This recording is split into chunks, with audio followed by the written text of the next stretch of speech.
So, I've just finished Rage. No, not that one. That one never ends. It's got like 31 seasons. Now this Rage, I'm in a few different minds about. If we go with my personal opinion, it's an okay, middle-of-the-road, first-person shooter. I enjoyed my time with it personally, but reviewing it for an audience new to Rage, there are some obvious flaws to its overall design. This game came out in 2011 and got a sequel earlier this year that I'm yet to play. And I've managed to avoid playing this one for so long, even though at the time I was hyped for it. I thought it promised to be a cross between Borderlands and Fallout. And well, yeah, sort of. I think that's what they were going for, but it didn't quite turn out to be like that, and it suffers from a lack of overall direction. From memory, reception was mixed at the time. If you look at Metacritic, it's got that usual split of reviewers giving it an 8 and users giving it around a 6.5. That sort of discrepancy for back then is pretty average with how often game review companies like to paint games in a more positive light, as if they were advertising the game instead of scoring based on actual quality. But as this is hindsight, I've decided I'm going to dissect the game, measuring it against the whole of gaming's various offerings, while giving it an actual critique. So here we go, first actual review. Exciting. So Rage has an awful name. It's a bit like when a goth kid wants everyone to call him Crimson. Sure, it's edgy, but it reflects none of the actual substance, and probably means they're a bit of a douche. I guess what I'm saying here is the story of Rage really needs to grow up and stop trying to be so cool. It all begins with an impressive cutscene informing us of mankind's impending doom, but some volunteers are going to be preserved in vault-like devices known as arks, and you awaken to be one such survivor, but many years after you were intended to emerge. Everyone else in your technologically advanced time prison has perished, and you awaken to a world that's gone insane, filled with bandits and loose gatherings of survivors where everyone fears this, once again, awfully titled Authority. You don't even know the Authority yet. Well, I guess you don't know anything about any of this. Welcome to the future. The Authority are built up throughout the game to be some sort of a Doom-like presence that hunts down Ark survivors like yourself, but the threat itself never really materializes. John Goodman warns you all about them as your first point of call for initial quests, and he acclimatizes you to the world, then shortly afterwards, you never have to see him again. There's no interactive dialogue here, and there's not much world building besides everyone being piss scared of the Authority. You shuffle your way along what are essentially 3 main hubs where missions take place. Each place is bland in its own way. The second hub seems the most interesting, but once you've seen it, there is nothing more to discover. No hidden side quests, no interesting people. In fact, most of the NPC characters are pretty inconsequential. You'll interact with the shop people more times than any one story NPC, and they're never well fleshed out as characters or have anything interesting to say. You move through these NPCs at a very fast rate. After just a few interactions, it's on to the next, and there is not one NPC that sticks out in my mind as memorable in any way. The story itself is so padded between the very few major events, barely anything memorable actually manages to happen throughout the entire game. Now, that's fine for a first-person shooter, I suppose. Personally, I need only the slightest reason to get from A to B, as long as the A to B experience is good in the game, but it's really not great here. Of course, in this game you go from A to B to C to B to A again. Rage, for some reason, has driving sections. Fantastic. Or at least it could be if they were any good. It's not exactly terrible. I personally enjoyed the drives in the desert as a break from the linear shooting sections, but it's not implemented well into the game. It in no way serves the story and the overall gameplay. It works better as a concept than in how it's implemented. You can involve yourself in side racing activities to get your points to upgrade your car, but after a few races, and considering just how easy these races are and how ultimately unrewarding the upgrades can be, unless you find yourself absolutely obsessed with the driving feel and the combat, it is very skippable. Jak 3, a game for children from 2004, has more engaging vehicle races and combat than Rage. After a few races, I was done, and I only needed to complete 2 more. It was sort of shoehorned into the story requirements of, oh, you need such and such a vehicle to get to this new location, and then that was it. There weren't any driving missions beyond the arcade-like races. It's nice that they had this side distraction in the game, but there was nothing compelling me to become invested in my cars or the races offered. I'm sure it's an easy achievement or trophy for the completionists out there, but it feels like it's just there so marketing can say, hey, you can drive in this game and there's vehicle combat. It's never integral to the gameplay offered. The problem is the same can be said about the world of Rage, the in quotations open world. It's here no doubt so marketing could say, hey, this is an open world shooter. But no, it's not. It's a map of roads that go between regular linear missions that just happen to be located in different places along the aforementioned roads. It looks good, maybe a little too grey, but you will not be fooled by a few of the screenshot-worthy sites into thinking that this is a fully fleshed out world that you're a part of. Borderlands has a similar structure, driving from linear place to linear place, but the strength of Borderlands is the strange guns you get and the RPG aspect of upgrading your character. You get very little of that here. You get your weapons and its stats never change.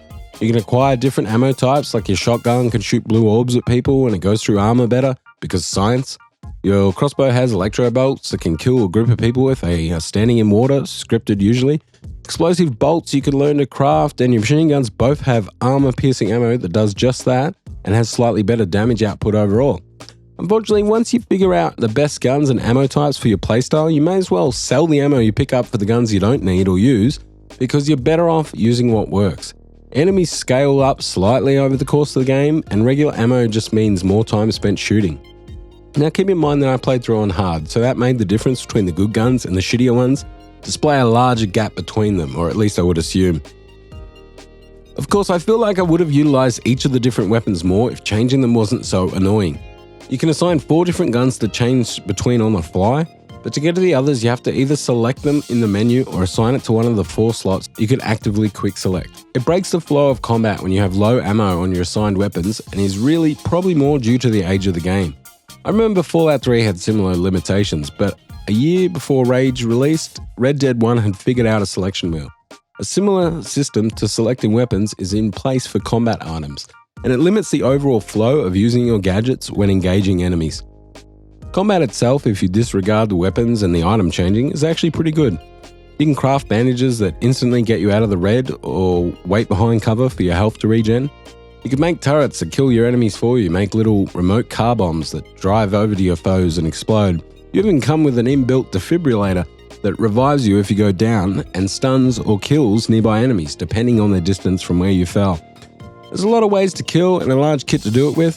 The action is fast-paced, but it only really tries to be tense when you're really outnumbered, and there does seem to be a lack of enemy types. In contrast to a game like Halo, where there's small range of enemies, but they come at you as a group, and you have to make moment-to-moment decisions on how to react to each of the moving parts as a whole, Rage really underutilizes the range of enemies it does have. You have people that charge you with melee weapons or shotguns, and people that stick to cover shooting you. Later on you get enemies with energy shields and large slow armored enemies that take a lot more damage to put down while outputting a lot more. But they never really work together to make it a challenge. It's a very standard fare for a shooter, even though there's different groups of enemies to fight lore-wise, mission to mission. A bandit is mostly separated from an authority prison guard only by their obviously different skins and their different voice lines that they repeat. The worst enemy type by far is the melee mutant.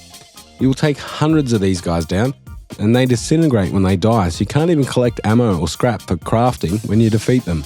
They're probably the worst of the enemies, and my least favourite mission type is going through a whole mission of these guys spawning in waves at different locations throughout the mission, because killing them just isn't rewarding. All it does is deplete whatever ammo type you're using, and it's so easy to just strafe circles around them, blasting away with your shotgun. You don't ever get the sense they were really a threat to begin with, and more just a time sink. It's not like The Last of Us, where some encounters left you low on health with depleted resources, and during that fight you were crafting mid-combat and changing tactics to outwit enemies who are flanking you, charging you, and using their cover effectively. It just never happens that you get the sense that you triumphed over a great adversity, so the gameplay doesn't leave much of an impact. You have guns, you shoot guns, and you move forward and you do it again.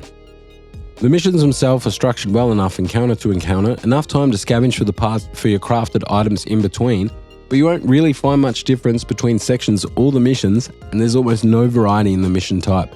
I mentioned the mutant wave spawns, and it's basically that or usual shooter fare of clearing rooms and hallways.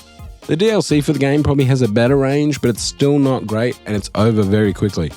In some ways I just feel bad for Rage. When I was playing it, I put these negative thoughts to the side and I enjoyed it for what it was in the moment. I could recommend it as far as a cheap game to pick up on sale and try out for yourself if you have a spare 10 hours or so, but this isn't something you absolutely must experience in your lifetime. So if any of this has made you iffy on the purchase, I'd say you're safe to leave Rage back in 2011 and find something more easily recommended. There's just too many systems going on here that aren't fully realised. So many games manage to make the sum of their parts create something memorable, and this is just so middle of the road with so many strange design choices, and it's over very quickly with an ending that is almost non-existent. Rage then has the gall to say, hey, you can finish the side quest you didn't do. As if you would even want to. I just finished it and I wrote this review and I decided I was very done. I didn't hate the time I spent with Rage, but it's not an experience I'm in a rush to replicate. Originally in my playthrough, I tried to do most side missions, but I gave up on it about halfway through when the structure of the game started to reveal itself. I don't want to get into spoiler territory, but to tiptoe it closely throughout the whole experience, you never find a motivation for the main bad guys. There's not even a single villain that gets an introduction, and there is almost no threat generated against you that isn't exposition mentioned by an NPC. And there's no reason for why you'd give a shit anyway. It's just mind-boggling how some games' narratives try to do away with the basic building blocks of a cohesive story, and this is fine when gameplay makes up for it, but why half-ass a narrative if you intend to make it a significant part of your overall presentation? It just brings the quality of the overall game down. Now that you've watched through this slog of a review, surely you have an idea of Rage. This being my first longer format review, it was disappointing to start with something not so grand, but I promise to keep negativity aside for the next review. I am playing something right now that I'm very pleased with.